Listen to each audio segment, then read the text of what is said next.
رب العالمین قرآن شریف کی فرمائی چې په مخ د ځمکه لومبی کور چې ما جوړ کړی دی نو هغه دی چې په مکه مکرمه کې دی، هغې ته بیت الله او یو کعبه ورته وایي. دا په مخ د ځمکه لومبی کور دی. رب العالمین چې کله دا دنیا بادوله یو ملغلره پیدا کړه، هغې ملغلرې ته الله پاک د قهر په نظر وکتل، نو هغه ویلې شوه. نو هغې نه چې کومې اوبه پیدا شوې هغه دا دریابونه او نهرونه دي، او یو لوخړه ترې اوچته شوه، د هغه لوګي نه الله ذوالجلال اسمانونه پیدا کړل، او د هغه اوبو د پاسه چې کوم زګ راغی هغې نه رب العالمین دا ځمکې پیدا کړې. خو په ټولو کې مکه مکرمه او چې کوم ځای بیت الله شریف دی دا د دې ټولو اوچو د دې ځمکو منځ دی. د دې وجې نه سرة الدنیا ورته وایي، لکه د انسان نوم چې د انسان منځ وي. دارنګې دا د دې ټولې ځمکې چې کومه اوچه ځمکه ده او د آبادۍ ځمکه ده، دریابونه نه، د هغه اوچې ځمکې منځ دی. یو حدیث پاک کې راځي چې د مکې مکرمې د بیت الله د ځمکه رب العالمین د نورو ځمکو نه 2000 کاله مخکې پیدا کړې ده. د بیت الله عیسی چې کوم ځای بیت الله دی 2000 کاله مخکې رب العالمین په اوبو د پاسه دا ځای پیدا کړ، او د هغې نه 2000 کاله پس دا نوره اوچه ځمکه چې څومره ده چې موږ ورته د دنیا اوچه ځمکه وایو دا پروردګار پیدا کړه. رو مکه مکرمه یو برکتی خار دی، او بیا د الله کور دی بیت الله، جمعات ته مسجد حرام وای، او چې کوم د مکې مکرمه ځمکه ده دا ټول حرم دی. الله دومره عزت ورکړی دی د خاورې او د ځمکې له. حرما آمنا قرآن شریف کې الله ورته وایي که یو انسان ته د پلار او د رور او د زوی قاتل مخې له ورشي نو غږ به ورته نه کوي. مرغۍ او چې څومره حیوانات دي دا پکې ټول په امن دي، ښکار پکې نشي کولی. او یو حدیث پاک کې راځي چې ښکار شړلی هم نشي، هلته دا کمترې ډېرې زیاتې دي. نو بعضې خلک یې شړلې ګناه ده، یو سړی کمتر او شړي.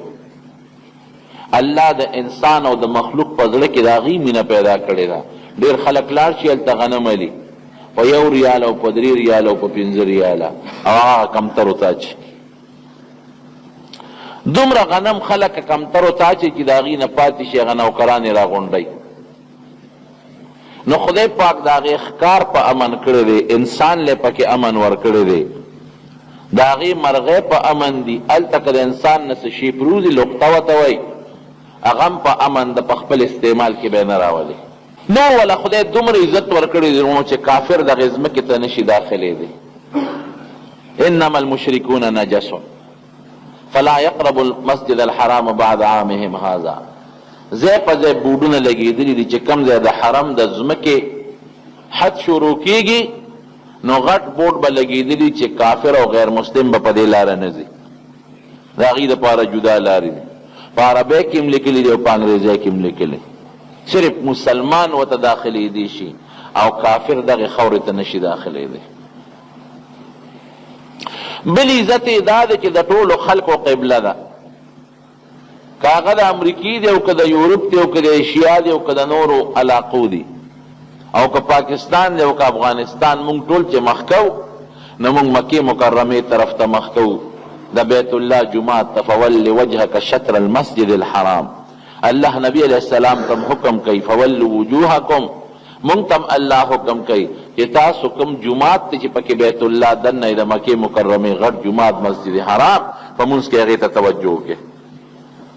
د هر ځای خلک مکې مکرمې ته او بیت الله ته مخ کوي نو هله به یې مونځ کېږي. او که بیت الله ته او مکې مکرمې ته مخ نه که قصدن او بل خوا مونځ کوي نو په ځای چې ثواب وي چې ګناهګار شو. د ټولو پیغمبرانو قبله وه، یوازې زمونږ د نبی علیه السلام مبارک نه، د ټولو انبیاء او پیغمبرانو قبله. دومره عزت الله ورکړی دی چې کوم مالدار انسانی او د بیت الله د تلو وسې رسی نو د دغې بیت الله او د مکې مکرمې تلل پې فرض دي خامخا به دی د یو ښار تلل په مالدار سړي فرض نه دی او د مکې شریفې تلل دا په مالدار سړي فرض دي لازم دي خامخا به دی ولله علی الناس حج البیت من استطاع الیه سبیلا چې څوک د تلو طاقت لري نو د بیت الله زیارت په یو خاص طریقه دا به لازمن کوي او دسماتی کې مخکول او شاکول ورته لویه ګناه ده نبی علیہ السلام فرمایي چې څوک او دسماتی یا استنجا کوي نو بیت الله ته به مخ هم نه کوي او شا به هم نه کوي دا ګناه دا د مکې مکرمې څونه لوی تعظیم دی بل خار ته خپل کور ته د اودسماتي دپاره مخکول هم شي او شاکول هم شي لیکن د الله کور بیت الله او مکه مکرمه هغې ته مخ او شاکول ګناه ده نیکي پکې ډېره زیات ثواب لري یو منځ چې دې پکې وکړه یو پلک الله د هغې اجر درکوي یو لاک باندې او چې 5 منځونه دې وکړل د یوې ورځې نو 15 لکه شو ځان له چې پکې کم منځ کې او چې جمع سره دې وکړل نو یو منځ په 20 لکه دی د جمع یو منځ په 20 لکه دی او د یوې ورځې منځونه بغیر د سنت او بغیر د نفلو نه سنت او نفل چې دلر کې صرف فرض منځونه دې وکړل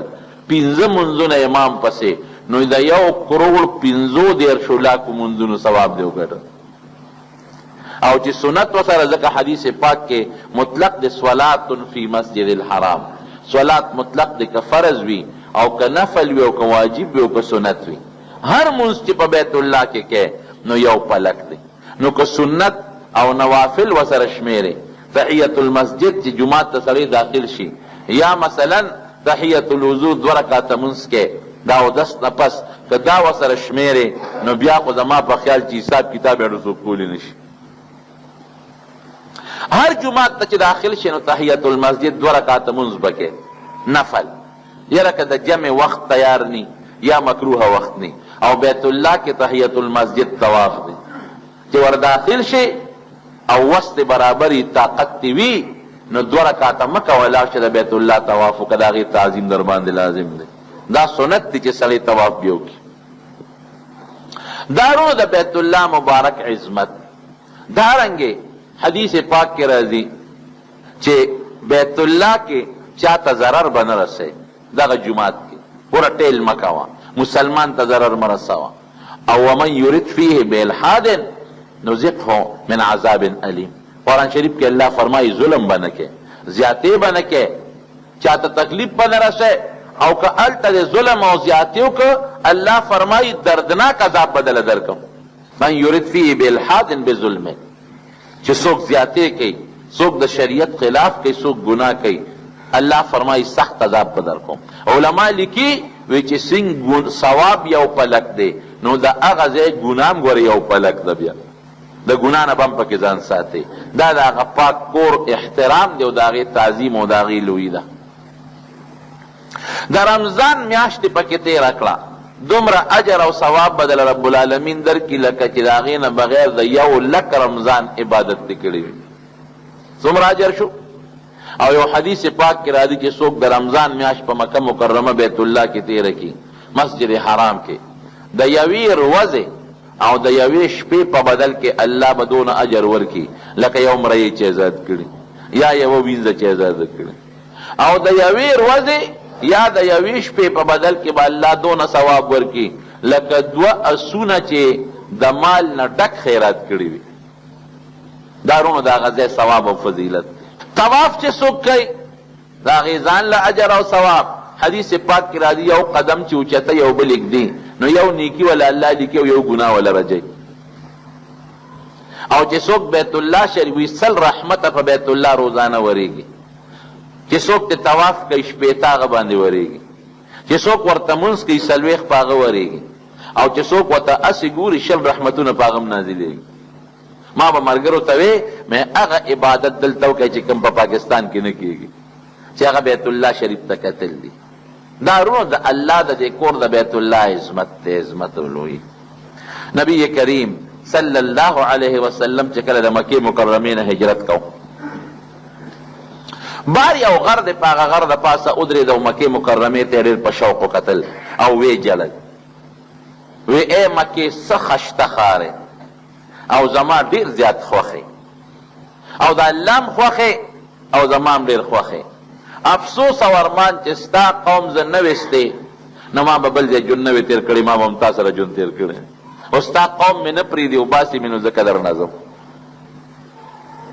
حضرت ابراهیم علیہ السلام ورته دعا کړې د نبی کریم صلی الله علیه وسلم مبارک کور او حضور پاک مبارک د زندګۍ 53 کاله پکې تیر کړي، 40 کاله د نبوت نه مخکې او 14 کاله د پیغمبرۍ نه پس، 53 کاله د حضور پاک مبارک جون دا ټول په مکه مکرمه کې تیر شوی، 10 کاله جون د نبی علیہ السلام اخیری دا په مدینه شریفه کې تیر شوی او 53 کاله په مکه مکرمه کې.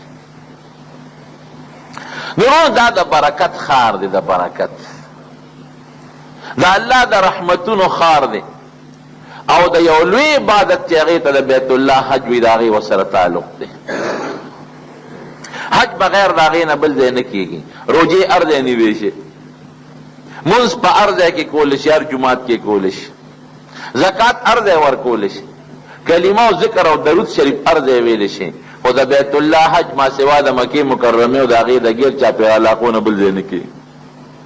که سړی وایي زه د 1 لک په ځای 1 کروړ لګوم خو په تورنګزو کې حج کوم دی کولی شي نه، او که وایي نه روجې دلته نیسم نیوی شي، مونځ دلته کوم کولی شي، زکات دلته ورکوم ورکولی شي، او که وایي 1 کروړ روپۍ لګوم او په امریکا کې حج کوم، په افغانستان کې حج کوم، په عراق کې کوم او دلته کې اعتکاف کوم او د تورنګزو په جومات کې کوم، دی نه صحیح کېږي. هله به د حج عبادت صحیح کېږي چې د الله د کور ته لاړ شي او حضور پاک مبارک چې کوم مخصوصه طریقه خوري د هغه طریقه ادا کړي.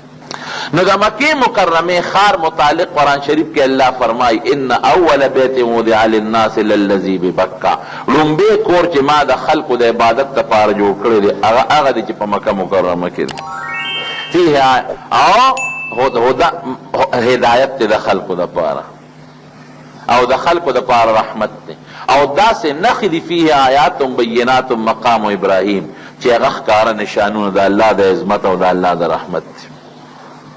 د اختر نه مخکې مې درته د ابراهیم علیه السلام او د اسماعیل علیه السلام واقع ذکر کړی و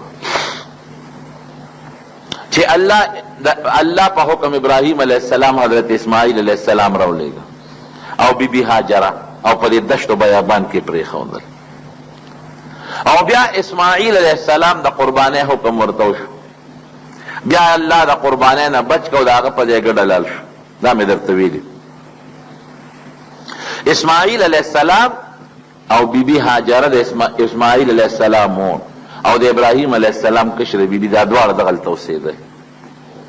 یو قوم خدای پاک راوست هغې ته جرهم قبیله وایي، دا د یمن نه راله، په دې لاره تېرېدله دا ځای مارغان ولیدل چې الوتل را الوتېدل، نو یو بل نه تپوس وکړو دا خو دشت علاقه ده اوبه پکې نشته خوراک نشته نو مارغان دلته څه کوي، معلومیږي دا چې آبادي پکې شته څوک اوسېږي، ځکه هغوی به په دې لاره تل راتله چې قاصدان یې راولېږل ښځه ناسته ده ورسره ماشوم بچی دی، قوم ته یې وویل دلته خو یو ښځه ده ورسره بچی دی اوبه ورسره شته، د زمزم اوبه الله پیدا کړې وي.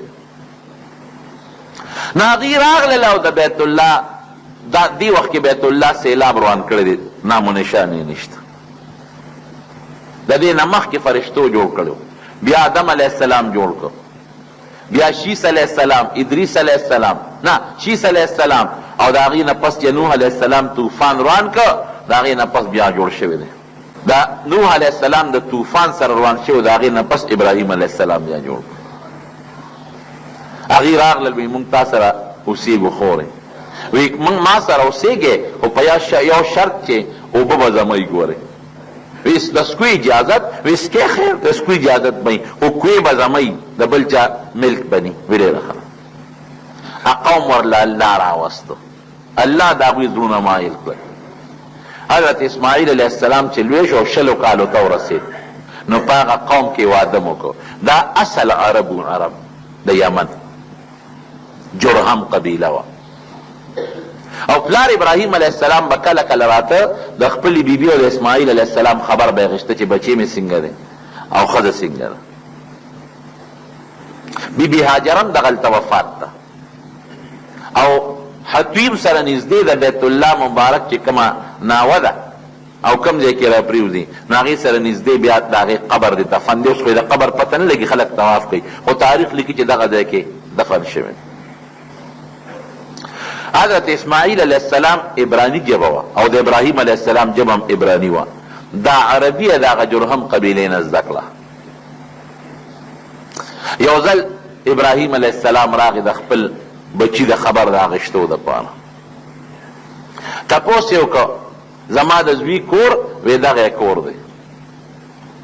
چې هغه کور ته ور داخل شو دروازې ووالې او ښځه اواز ورکړه څوک وی د یو میلمه راغلی خاوند دې څه شو وی خوتلی د ښکار پسې وتی دی. وی تی څه وی زه کور والی وی جندم څنګه دی؟ ښځه ورته وی جند مې ډېر خراب دی، د ډوډۍ درک نه لګي او ډېر خپه یو او ډېر خراب جندم دی. ابراهیم علیه السلام ورته نور غږ ونه کړ، خو چې خاوند دې راشي ورته به ووایي چې دغسې یو بوډا سړی په پلانکي شکل راغلی او هغه دا حکم کوي چې د کوټې دروازه بدله کړه، درشل بدله کړه، چوکاټ. اسماعیل علیه السلام څه زمانه پس راغی، هم پیغمبر جوړیږي، ورته پته ولګېده وی ښځې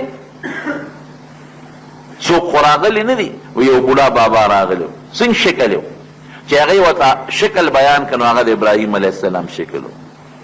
وی تا نه څه تپوس خو نه دی کړی؟ وی ما نه تپوس وکړو چې جندم څنګه دی؟ وی تا ورته څه وی؟ وی ما چې ډېر خراب دی، ډېر په بدر وضع جندم ښه نه تېرېږي. وی تا ته څه ووی؟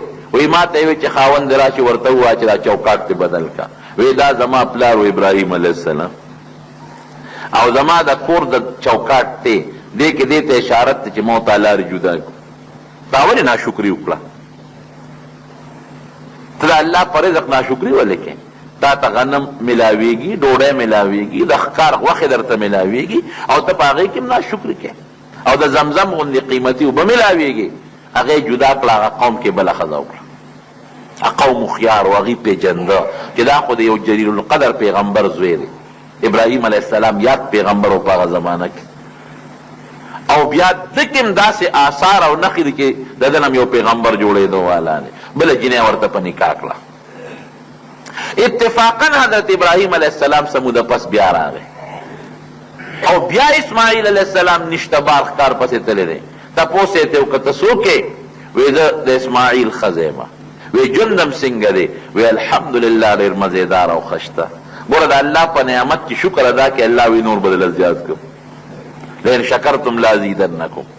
ډېر مزېدار دی. وی څه خورئ؟ وی د ښکار غوښې خورو، غنم خورو او خشته غوښې او د ښکار غوښې خورو. خاوند سره د ژوند څنګه دی؟ ډېر خشته خاوند مې دی، هوښیار قابل، زما ډېر خیال ساتي او زه یې ډېر قدر کوم. وی ښه خاوند چې راشي ورته زما سوال جواب وکړه چې دا درشل او دا چوکاټ دې برقرار وساته، بیا ټیک دی. دی واپس راغی شام ته، اسماعیل علیه السلام کور ته راغی، په هغه بیا د پلار هغه خوشبویي ولګېده. ښځې څوک خو نور راغلی، یاره یو بوډا سپینګیري بابا راغلی و، ته څه قدر عزت وکړه که نه؟ او مې مېلمستیا وکړه او ډېر قدر مې والا وکړه. تا نه څه تپوس وکړه؟ تا ورته څه ووایې؟ ما نه د ژوند تپوس وکړه، ما وایي چې ډېر ښکلی ژوندم دی، د الله حمد او د خدای صفت مې ادا کړه. تا ته څه ووایې؟ وایي ما ته یې وایي چې خاوند دې راشي ورته ووایه چې دا چوکاټ برقرار وساته، بدل یې نه. وی ښه ښه دا زما پلارو د الله پیغمبر ابراهیم علیه السلام او تا د الله د نعمت شکریه ادا کړه، تا نه خوشحاله شو او د چوکاټ نه ته مرادې. نو ما ته یې دې اشاره راکړه چې دا ښځه برقرار وساته، دا پرې نه دی. وخت په وخت به حضرت ابراهیم علیه السلام راته او د بچي خبر به یې غشته او شپې ورځې به هم د خپل بچي سره تېرولې. بیا به ته یو ځل د الله په حکم ابراهیم علیه السلام راوړ، اسماعیل علیه السلام یې ځان لکه بچی را دې خوا شي. ما ته خو الله یو حکم کړی چې دلته د الله یو کور جوړ کړو، ته به مې امداد وکړې؟ اسماعیل علیه السلام دی بابا بالکل څه امداد؟ وی خټه به کول غواړي او خښتې او کاڼي به اوچتول غواړي، تیږې به راوړل غواړي. بابا د الله کور به جوړېږي، زه به ستا امداد نه کوم؟ بالکل به دې وکړم. وی ښه راځه چې پې شروع کړو. غټې غټې تیږې راواغېستې، لوی لوی تیږې، او د بیت الله بنیاد یې کېښود. الله ورته وریځ راوسته، هغې وریځې ورته سوری وکړه په سور نور کې. وی چې دا کم کم ځای پورې سوری دی نو دا د بیت الله اندازه دلته کې کاڼي ولګوه او شروع وکړه. نو ابراهیم علیه السلام به ښه کاڼي ښودل، غټې غټې تیږې د غرونو، او اسماعیل علیه السلام به هغه کاڼي وله ورکول. چې کله لږ اوچت شو بیا ورته رسېدی نه شو، یو د سنگ مرمرو د ماربلو یو کاڼی په هغې باندې به ودرېده ابراهیم علیه السلام، هغې به د لفت او د قواضې کار ورکو، هغه په خپل اوچتېده. اسماعیل علیه السلام به هم اوچتو او ابراهیم علیه السلام به هم اوچتو. بیا به راښکته شو دا کاڼی، دی به کاڼي واغېشتل، کاڼي به بیا اوچت شو، دی به اوچت کړل، بیت الله مبارک یې جوړ او هغه کاڼی چې دوی سره د بیت الله په جوړولو کې امداد وکړو او دوی له د قواضې او د لفت کار ورکړ، هغې ته مقام ابراهیم وایي. په هغې کې د ابراهیم علیه السلام د دواړو خپو قدمونه ورخښ شوي دي. کاڼي کې د چا خپه نه ننوځي، کاڼي خو کلک شوي وي. دا د ابراهیم علیه السلام معجزه وه. تقریبا د انچ نه لږ غوندې یو 2 سوتره کم، د انچ نه 2 سوتره 9 سوتره تقریبا د ابراهیم علیه السلام دواړه خپې پکې مبارکې ورخښې شوي دي. اوس هم د بیت الله مبارک دروازې ته مخامخ لږ غوندې حتیم طرف ته یو چبوتره والا بادشاه جوړه کړې د حکومت، او په هغې د پاسه کاڼی پروت دی، او د شیشې او د اوسپنې جال ته تاوده چې څوک روانې ورسره ونه کړي، او چې څوک ورته نږدې شي ورته ګوري نو هغه د قدمونو نشان د ابراهیم علیه السلام د خپې پکې ښکاري. او قرآن شریف کې الله فرمایي فیه آیات بینات مقام ابراهیم، د الله د قدرت ښکاره نښې دي پکې، او یو لویه نښه د الله د قدرت د ابراهیم علیه السلام د ودرېدو ځای دی. عقل دا مني چې په کاڼي کې د چا خپه نه نوځي، دا د الله د طرف نه یو لوی قدرت دی او د حضرت ابراهیم علیه السلام معجزه ده. یو حدیث پاک کې راځي وی 2 څیزونه دي د بیت الله، یو حجر اسود او یو مقام ابراهیم. وی دا د جنت د یاقوتو نه 2 یاقوت دي، الله دنیا ته راکوز کړي دي او رڼا ولا الله ختمه کړې ده، او که الله د دې رڼا نه یې ختمه کړې نو د مشرق نه مغربه پورې علاقه به روښانه کړې وه، چې د حجر اسود برابر یې ورسو. نو الله ورته حکم وکړ جبریل علیه السلام، وی په دې جبل ابي قبیس کې یو کاڼی مانت پروت دی، ته ورته اواز وکړه نو تا ته به دا غر کاڼی راوغورځوي، دلته کاڼی ولګوه. دا آدم علیه السلام د جنت نه 10 څیزونه ځان سره راوړو، یو پکې دا حجر اسود دی. کاڼی راواغېست د جبل ابي قبیس نه، او هغې د ځمکې نه تقریبا 4 فوټه اوچت د سینې برابر یو ځای کې کېښود. وی دا د طواف د شروع کېدو ځای دی، چې سړی طواف شروع کوي دغې نه به شروع کوي او په دغې به ختموي. حجر اسود په عربی کې تور ته وایي، تور کاڼی. دا اصل کې سپین کاڼی و. نبی علیہ السلام فرمایي وی حجر اسود چې دا جنت نه راغلی دی، وی دا تک سپین کاڼی و، د پیو نه سپینو. سودته خطایا بنی آدم، د بنی آدمو ګناهونو تور کړی دی. د بنی آدم ګناهونه ځان ته داسې راکاږي لکه مقناطیس چې ځان ته اوسپنه راکاږي، نو هغې سره دا تور شوی دی دا کاڼی. الحجر الاسود یمین الله فی الارض، نبی علیہ السلام فرمایي حجر اسود داسې دی لکه په ځمکه چې د الله ښی لاس وي. نو د الله داسې لاس نشته لکه زمونږ په شان، خو ته به داسې تعظیم کې لکه د الله د لاس تعظیم چې کې، داسې احترام او عزت به کې لکه د الله د لاس چې بنده احترام او عزت کوي، او واقعي د دنیا خلق پې راته وي هلکه حجر اسود مې ښکل کړه چې ښکلې کې خوشحالې، هلکه تا ښکل کړی دی او که تا نه ښکل کړی. الله د مسلمانانو په زړونو کې د هغې احترام، ځکه هغه شی څوک ښکلی کړي د هغه قابل احترام دی، چې قدرمن شي وي ښکلی، چې بې قدره شي وي هغه څوک نه ښکلی. او قسم دې دومره رش او ټیل د ښځو سړو چې سړی به حیران شي، دومره رش او ټیل یو بل سره ټیلونه او رشونه، ما غوندې کمزور انسان یا بوډا سړی خو ورته ورنږدې کېدی نشي، یاری دې وشي چې خدای دې رش سره به څه کوم. هم د ښځو هم د سړو دا ټول په یو شان راغونډ دي. طواف چې شروع کوي نو قانون دار چې حجر اسود بخکول کې، او که خکولول یې نشي نو لاس پکې دا غلاس خکول کا، او کدام در تګرانی نو یو چوکا کونټه راواله هغه ور سره ولګوه د هغې هغه سوکه خپل کا. خو کدام ګرانی نن سبا دا درې واړه قصې ګرانی نو لرې ورته مخامخ ودرېږه، لاول استقبال وکړه، دواړه لاسونه د غوږونو پورې اوچت کا. لکه یو سړی چاته میلمه راځي که نه او په سړک په ګاډي کې تېرېږي نو دې ورته لاسونه اوچت ونیسي، د هغه میلمه استقبال کوي. نو دواړه لاسونه د غوږونو برابر که استقبال یې وکړه، او بیا لاس راښکته که د سینې برابر، لکې دا راوله چې داسې شوه لکه چې ما دا لاسونه پې کېښودل، ځکه رشتې ور وړی نشم، او لاسونه ښکل کا لکه چې ما دا لاس په حجر اسود کېښودل او ما ښکل کړل، دا اړه کې راوله.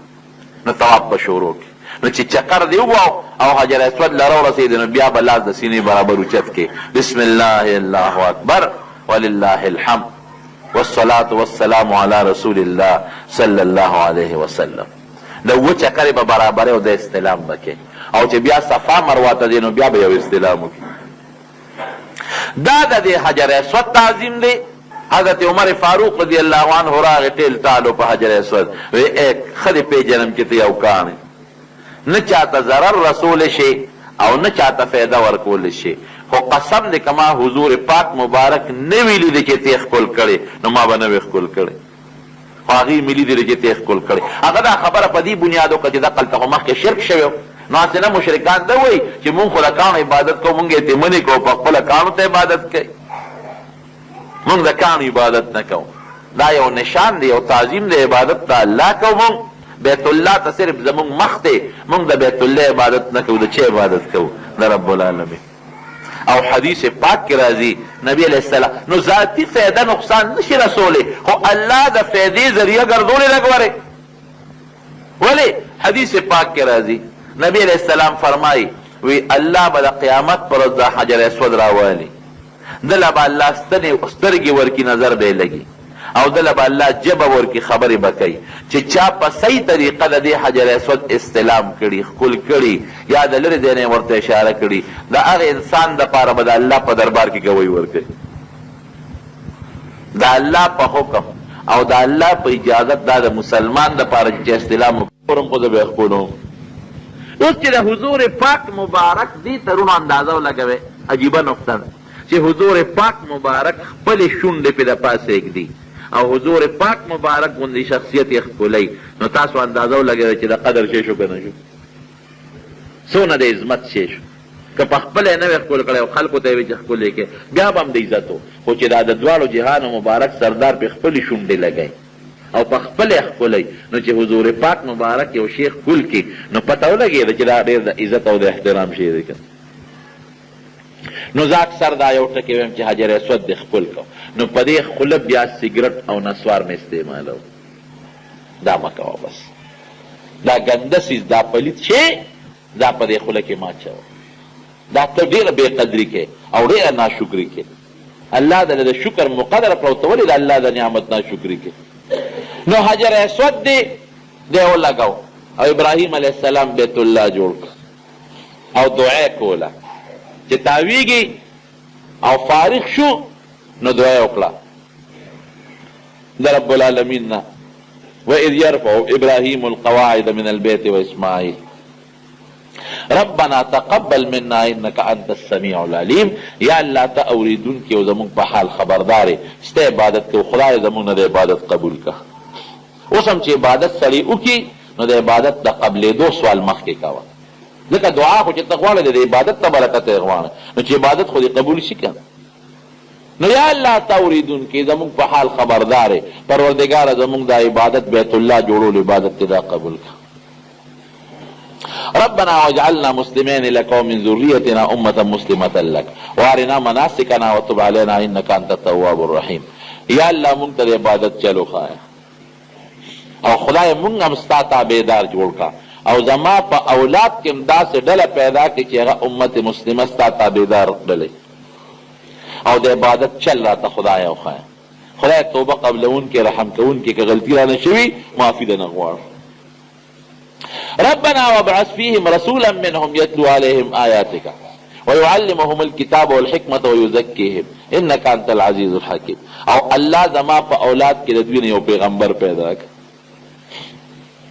داسې پیغمبر چې زما د اولاد ته ستا کتاب ښیي او حکمت ورته ښیي او د ګناهونو د پاکېدو چل ورته ښیي. خدای یو پیغمبر پکې پیدا کا. نو رسول الله صلی الله علیه وسلم فرمایي وی زه د خپل نیکي ابراهیم علیه السلام دعا یم چې هغه د الله نه د بیت الله د جوړېدو نه پس کوم سوال کړی چې یو پیغمبر پیدا کوي هغه د اسماعیل علیه السلام او د ابراهیم علیه السلام او د بیبي هاجرې په اولاد کې رب العالمین د رسول الله صلی الله علیه وسلم غوندې شخصیت پیدا کړ. دا دعا یې وکړه او بیت الله مبارک یې جوړ کړ. جرهم قبیلې به مته منځ کاو، الله ته به سجده لګوله د بیت الله په طرف او طوافونه د الله په حکم ته شروع شو. مخکې هم شروع دا خو چې کله فرشتې له آدم علیه السلام دنیا ته نو راغلې، لا پیدا نو چې ځمکه اسمانونه جوړ شو او فرشتې ځمکې ته راکوز شي. الله نه سوال وکړ وی الله په جنت کې خو په اسمانونو کې خو بیت المعمور نو موږ به هلته ستا عبادت کوو، دنیا کې به څه کوو؟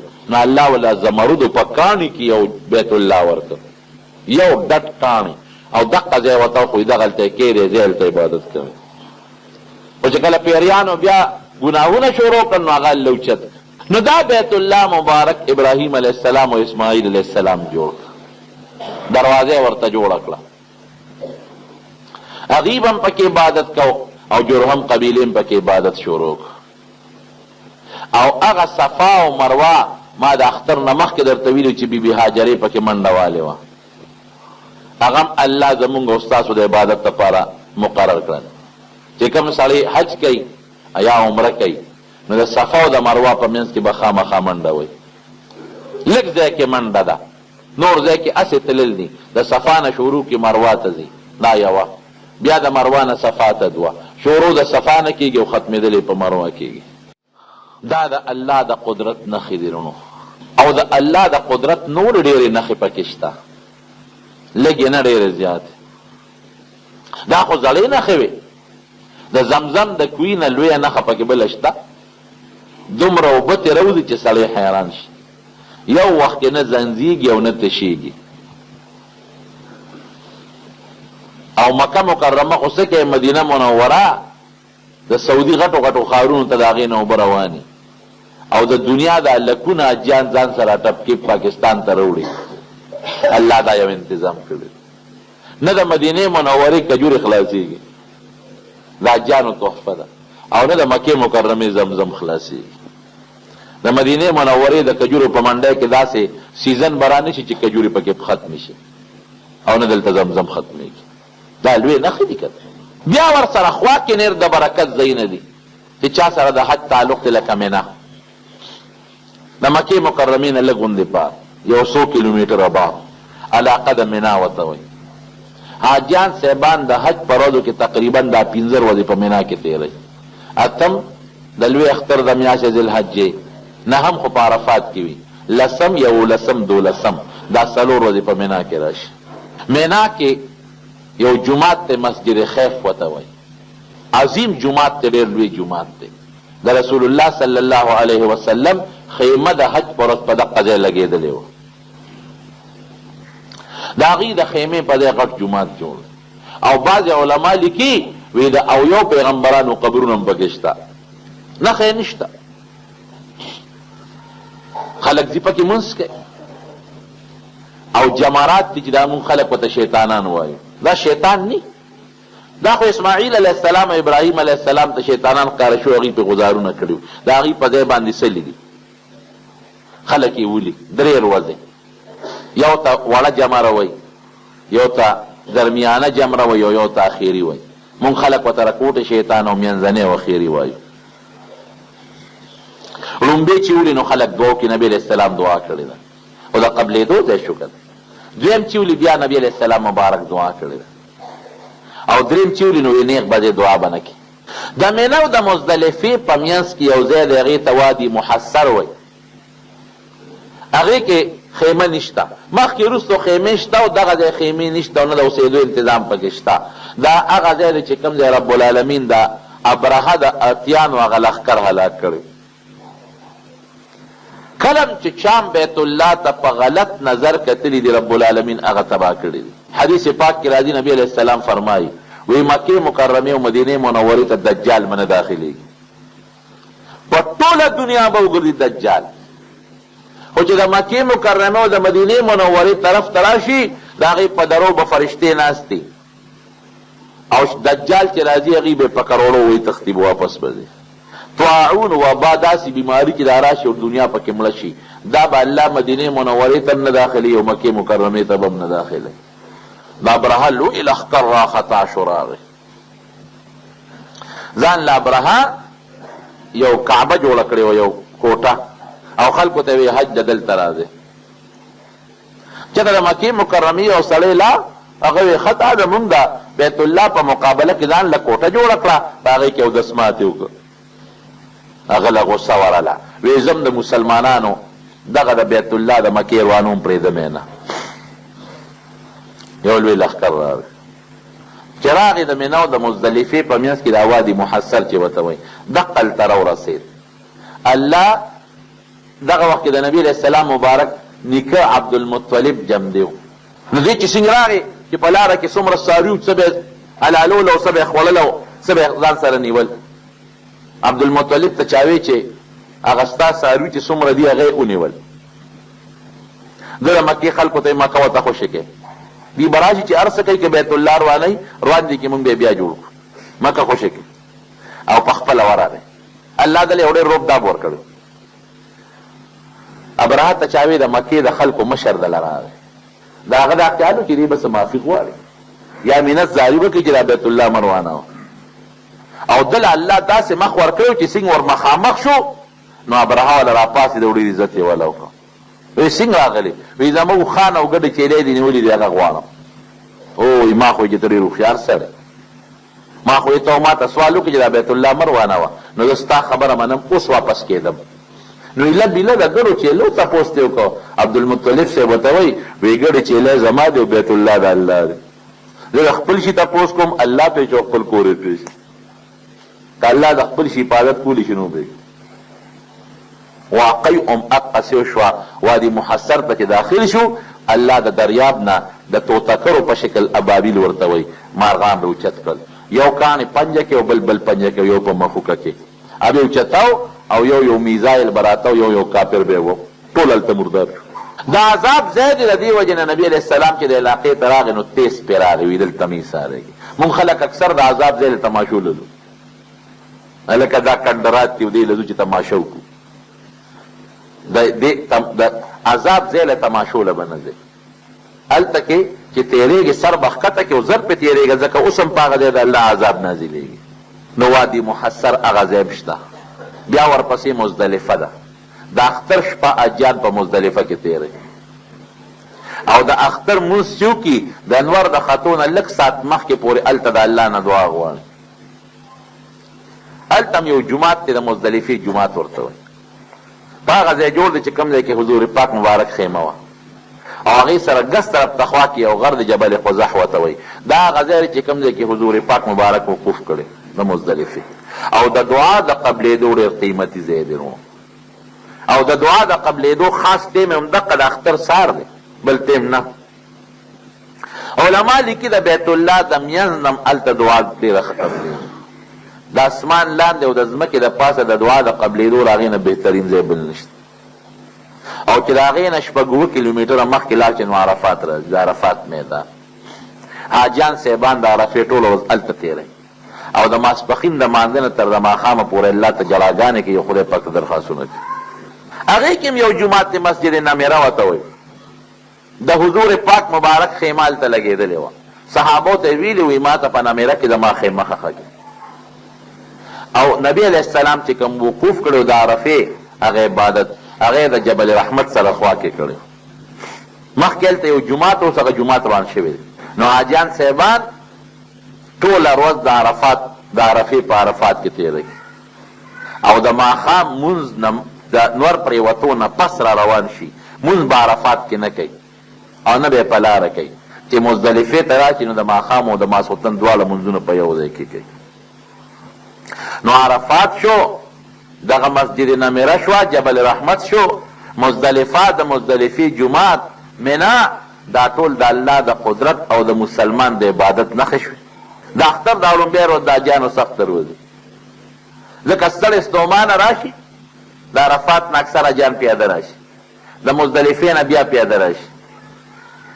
نو جمره عقبه چې غټ شیطان ورته وایي دولي، نو بیا حاجیان لاړ چې ځان له څاروي اخلي، دم شکر ورته وایي، ذبحه اکئ. نو د هغې نه پس بیا چې ته نه ګوري نو ځان له سر خورئ. نو د هغې نه پس بیا ځي طواف زیارت کوي د بیت الله شریف، نو ګرشم زیات دي، بیا سایې صفا او د مروه کوي.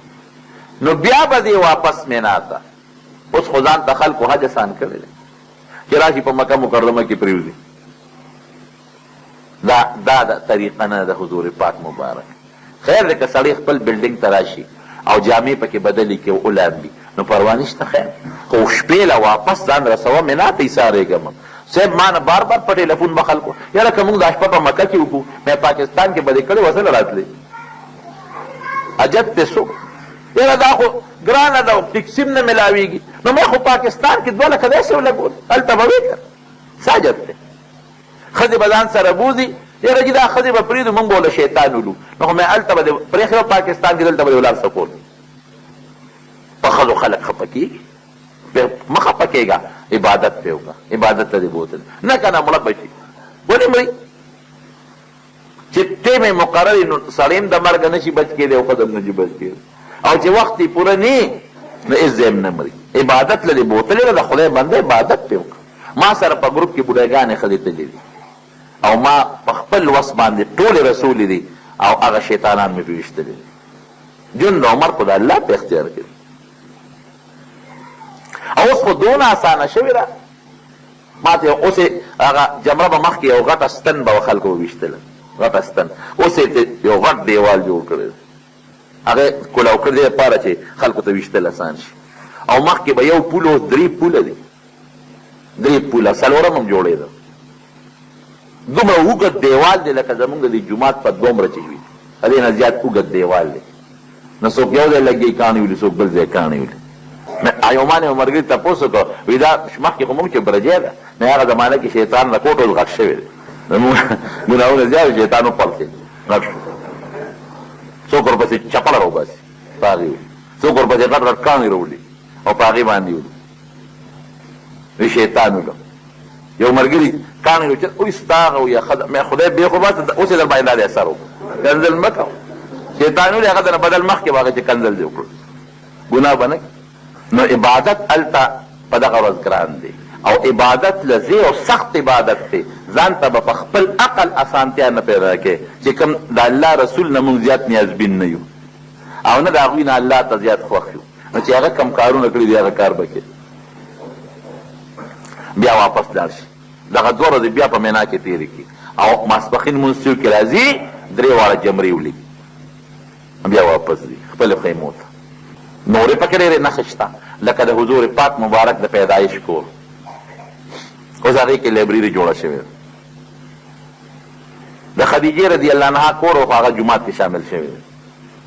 مسجد جن چې کوم ځای کې نبي علیه السلام مبارک پیریانو ته دعوت ورکړی او پیریان الله مسلمانان کړي، هغه د جومات دی. مسجد رائے چې کوم ځای نبي علیه السلام مبارک د مکې مکرمې د فتح پر ورځ جنډه خښه کړې وه، هغه د جومات مسجد رائے ورته وایي.